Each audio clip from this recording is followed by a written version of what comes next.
guys, I'm for Spot and welcome to week 22 of the 2018-2019 Premier League review. If you are new to the series, what we do is take a look at the past set Premier results, we take a look at the Premier League table, and we finish off by looking at the top goal scorers. So here are the past set of Premier results. These games were played on Saturday the 12th, Sunday the 13th, and Monday the 14th of January 2019. Also next to the games are the times in this video, so if you want to hear about a specific match, just go to the time next to the game and you will skip out all the other crap. But without further ado, let's get into our first match. We start with Manchester City versus Wolves. Manchester City took a lead on the 10-minute mark as Gabriel Jesus put the horse in front. It was an even game and there was no danger, but then one fantastic ball from Eric Laporte down the wing to Leroy Sané and the Germans behind the defence, and we all know what's coming here. We all see it. Gabriel Jesus breaks free of any markers in the middle. Sané squares it. It goes behind Patricio and the Brazilian slid in to poke home from close range. And things would go from bad to worse for Wolves as 10 minutes later they were reduced to 10 men as Willy Bolly was shown a straight red card. It's just like the one from Vincent Kompany a few weeks ago,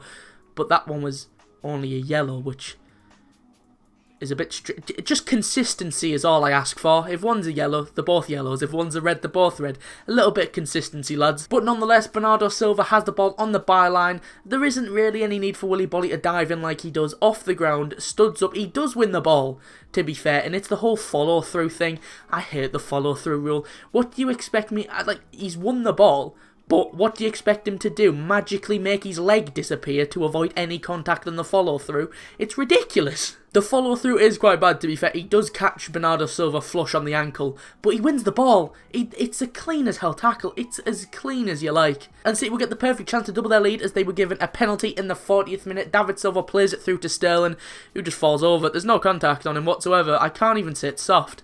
There's nothing. And I could just imagine, you support Liverpool, Mo Salah dives. Mo Salah at least gets touched a little bit, okay? He does throw himself to the ground theatrically a lot of the time, but at least there's contact. There's nothing here. Gabriel Jesus stepped up to take it and he sent the keeper the wrong way and slotted it into the bottom right for his second of the night. And City got their third in the 77th minute and Conor Cody was harshly credited with the own goal. Substitute Kevin De Bruyne picked the ball up from a short corner. I know not a bad sub to be able to make that, is it? He whips the ball in with a ton of pace on it and it was probably on target, but it gets a little touch off of Conor Cody that took it into the far corner of the net. I reckon it was going in anyway, so they should have just given De Bruyne the goal.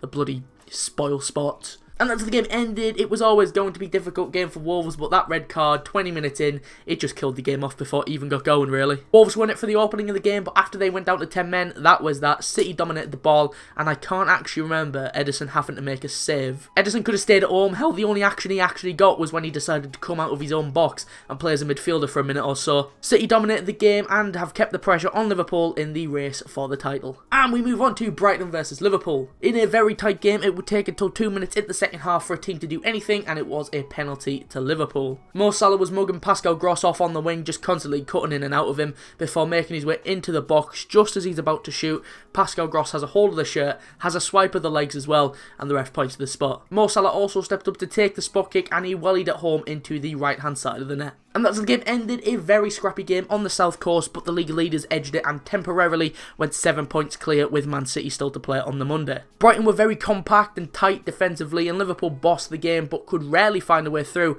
and that's all thanks to the defensive performance. The threat of back-to-back league defeats for the first time since 2015 was in the back of the minds of the Liverpool fans, but Fabinho filling in that centre-back actually had a pretty good game. I mean, all the pundits are acting shocked, but it's like he did play a centre-back a lot for Monaco. He knows the role well, and him and Van Dijk, the display was very mature, very cool, and they grinded out a scrappy victory. And we move on to Chelsea versus Newcastle. Chelsea took the lead 8 minutes into the game as Pedro put them in front. I'm pretty sure the assist was the exact same as the last Chelsea game. David Luiz from deep inside his own half, right over the top of the defence. They switch off, let Pedro run onto it under pressure from a defender, and with the keeper coming out, it's such a lovely finish as he just dinks it over Dubravka and into the back of the net. But Newcastle leveled the game up in the 40th minute as Kieran Clark headed the 2 level. It's a fantastic header as well. I really rate this header. A corner swung into the middle. It's one of those that the big men love. Matt Ritchie's corner right on the head of Kieran Clark, who gets up, plants his header right into the bottom corner, and it raised the question, Why ain't anyone on that post? Mark the post, lads. But Chelsea retook the lead 10 minutes into the second half as Willian got Chelsea's lead back. Lovely finish from the Brazilian as Eden Hazard picks the ball up in the middle. He drags about 4 players around him before laying it off to the left for Willian. He stands a player up, cuts inside onto his right and bends one across goal and into the far side of the net. And that's the game ended with Chelsea scoring their first league goal at Stamford Bridge in 2 games. They had failed to do so in a loss to Leicester and a goalless draw with Southampton, but thankfully for the Chelsea fans, they took the lead early through Pedro's 7th of the season. But after that, they failed to create further chances really, with Eden Hazard in that false 9 role not working efficiently enough in my opinion. In the second half, he was more of a threat, providing the assist for Willian's eventual winner. Newcastle held on for a draw in the reverse fixture, but they couldn't do so here as the Magpies slipped into the relegation zone and face a massive 6-pointer in their next match against Cardiff. And we move on to Tottenham versus Manchester United. United took the lead just before half time as Marcus Rashford put the visit in front with his 3rd goal in as many games. Tottenham lose the ball in the Manchester United half and the ball ends up with Paul Pogba. His pass over the top of the defence is inch perfect and it leaves Rashford pretty much one-on-one. He makes his way into the area under little pressure and he hits it low, back across goal and into the bottom left corner. And as the game ended, David De Gea was at his best in this match, pulling off tons of class saves to keep his side ahead and winning his team the match. 6 wins out of 6 for Solskjaer, with him winning his first 5 league games in charge, and a win next week in the league gives him the best start a Manchester United manager has ever had. Going back to David De Gea though, most of his saves were with his feet and some of them were right at him, and it's those ones that Spurs will be more frustrated with. In the second half, Tottenham created chance after chance. David De Gea made 11 saves in the second half. A majority of the time it was Harry Kane wasting the chances or putting the ball right at De Gea. This result is a bitter one for Tottenham to take as they took a massive hit in their title ambitions as they dropped to 9 points off of top spot. And we move on to West Ham versus Arsenal. Dead first half, absolutely dead. Nothing happened. Some shots on target in the first quarter, but not a single shot on target after the 13th minute. Dead. But the second half would have a shot on target, and with the first shot on target of the second half, it went in as West Ham actually took the lead. A ball comes in from the wing, it's a poor header by Granit Xhaka right to Samir Nasri. He cushions it down for Declan Rice, who hit one first time into the top right corner for his first goal for West Ham. And as the game ended, a really poor performance from Arsenal as West Ham picked up a rare victory over their London counterparts. West Ham had plenty of bang for the buck as Arnautovic, Nasri, Declan Rice and Felipe Anderson all went close when the game was goalless. Lacazette was well denied by Fabianski as the 2 strikers of Arsenal just never look like getting on the score sheet, with Aubameyang and Lacazette actually looking like they've never met each other before. West Ham moved up to 8th for a few hours as Arsenal remained 5th as they failed to score in a league match for the first time since the opening day of the season. And we move on to Everton versus Bournemouth. Bournemouth had the best chance of the first half as David Brooks hit the post from an angle. Everton would have been happy to just get to the break still level, but one of these teams would open the scoring 15 minutes into the second half, and against the run of play, it was Everton who took the lead. Everton had a set piece that Bournemouth think they've cleared, but Lucas Digne reacts quickly and keeps it alive as he floats the ball back in. Arke is caught out and is under the ball as Kurt Zouma arrives to thump his header home. It was a nervy finish for the game as there was 5 minutes added on and Bournemouth were constantly getting forward and Everton were holding back and just trying to hold on, and they did hold on and wrap the game up in the 94th minute as Dominic Calvert-Lewin doubled their lead. Ademola Lookman does well to win the ball back and charge down the left wing. He could and probably should have just took it to the corner, but instead he looked up, spotted Dominic Calvert-Lewin moving to the edge of the area. He lays it off to Calvert-Lewin, who hit it first time into the bottom left. And as the game ended, Everton were outplayed for most of the first half, but Bournemouth failed to capitalise on their quick start to the match. Everton failed to have a shot on target in the first half for the second game in a row, but were greatly improved in the second half. Bournemouth pushed hard for an equaliser in the final half an hour, but Everton were tight at the back and Michael Keane produced some fine tackles and blocks to keep his side in it before substitute Dominic Calvert-Lewin came on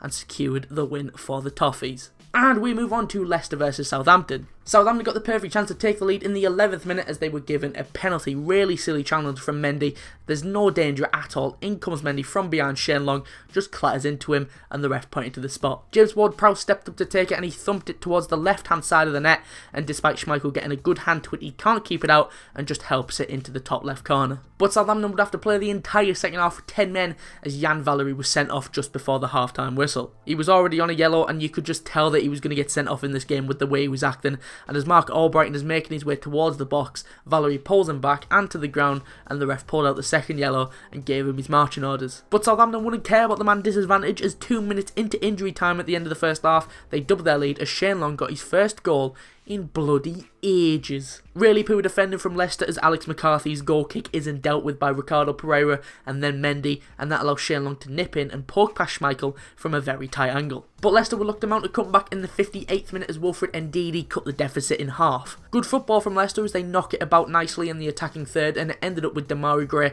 who set Ricardo Pereira free down the right hand side. He skipped past the challenge before laying the ball back into the middle to Wilfred Ndidi, and the ball sort of hit him on the gut and trickled over the line. And as the game ended, Shane Long's first goal in 9 months proved enough as Southampton moved out of the relegation zone after a gritty win at Leicester. That goal right before half time and right after they were reduced to 10 men really saved them, and in the second half they were forced to defend on the edge of their own box for pretty much the entire second 45. The Saints backline was fantastically organised with Yannick Vestergaard, Jack Stevens and Jan Bednarak all putting in a great shift. Leicester fans are growing tired of Claude Puel, the boos at half-time and full-time ringing out from the King Power Stadium. His team were timid, and despite dominating possession, they rarely threatened Alex McCarthy in the Southampton goal, as he became Bucky's favourites to be the next sacking of the season.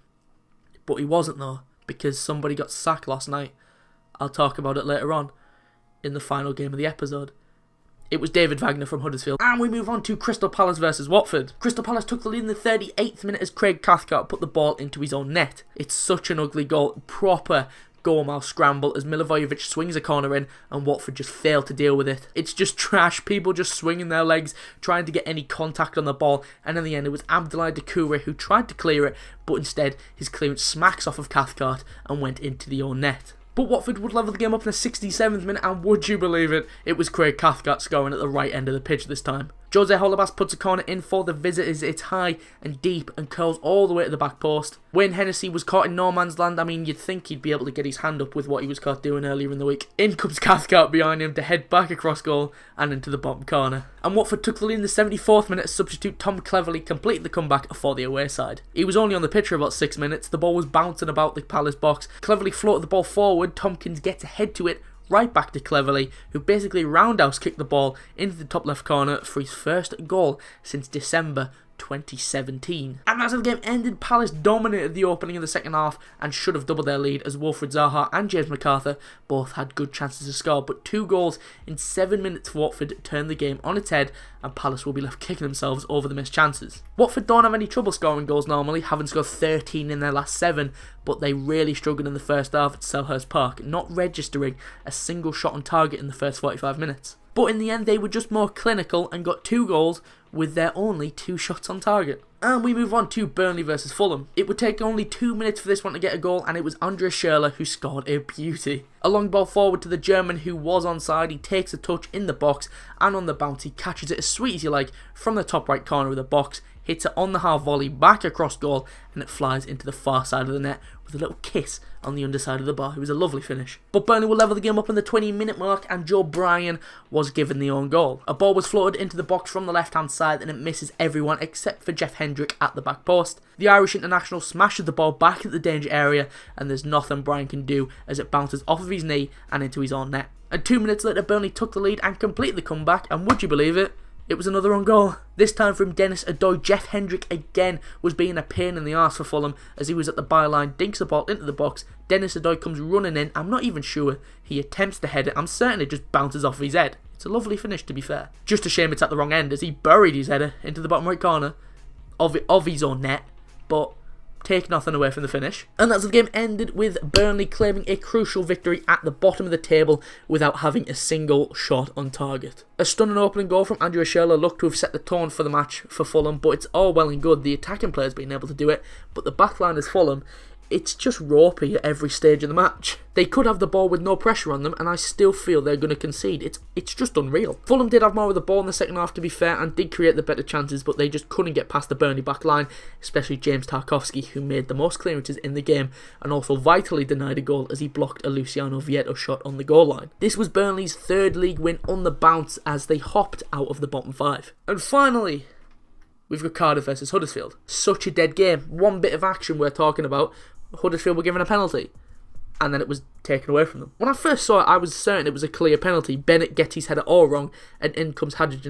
Bennett started to go down and drags Flo with him. The referee gave it but then decided to consult his assistant, who persuaded the ref to overrule it, and he did just that. Take that away from the game, and now the team actually deserved to win it. The other main thing that happened with this fixture happened last night, as David Wagner left Huddersfield via mutual consent. I think this one's crazy. Yes, they are bottom, but I can't see any Huddersfield fans backing this decision. Plus, it's via mutual consent, which normally means we sacked him. I think we all had Huddersfield as one of the favourites to go down this season. I know I sure did, so the fact that they've got rid of a manager that did so much for the club is beyond baffling to me. Maybe if that penalty was given and Huddersfield put it away, Wagner could have held on to his job for a bit longer, but it wasn't to be, as it ended goalless in Wales. Right, so that's all the games I got for this time. Before we go, let's take a look at the Premier League table and top goal scorers, starting off with the Premier League table. Down with the top 5, and as you can see, Liverpool are on the top after a narrow win at Brighton. Man City are second after a comfortable win against Wolves. Tottenham are third after being beat by Man United. Chelsea are fourth after beating Newcastle, and Arsenal make up the top 5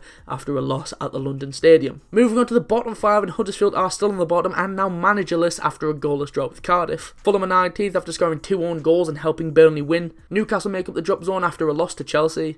Cardiff are 17th after that 0-0 with Huddersfield, and Southampton make up the bottom 5 after beating Leicester. Moving on to the top goal scorers, and as you can see, the top 3 are all on 14 goals but are separated by the assists. Mo Salah is top with 14 and 7 assists, Harry Kane is next with 4 assists, and Pierre Aubameyang is third with 14 and 3 assists. Eden Hazard is 4th and is the first player to get a double in both stats, as his assist for Willian sent him to 10 goals and 10 assists. And Sergio Aguero wasn't able to make an impact from the bench against Wolves, so he stayed on 10 goals and 5 assists. Right, so that's all for this time. If you did enjoy, be sure to leave a like and subscribe, and I'll be back next Tuesday at 4 PM for the next episode of the Premier League Review. If you want to stay up to date about anything we do, it would be best to follow us on Twitter. The link to that is in the description, or it's at portionofsport_. If you missed the last episode, that'll be on the right hand side of the outro screen, and a link to the channel will be on the left if you feel like subscribing. But anyway, thanks for watching. Be sure to leave a like and subscribe if you are new. I've been Mark from Portion of Sport, and I will see you soon. My mama calls, say you won't see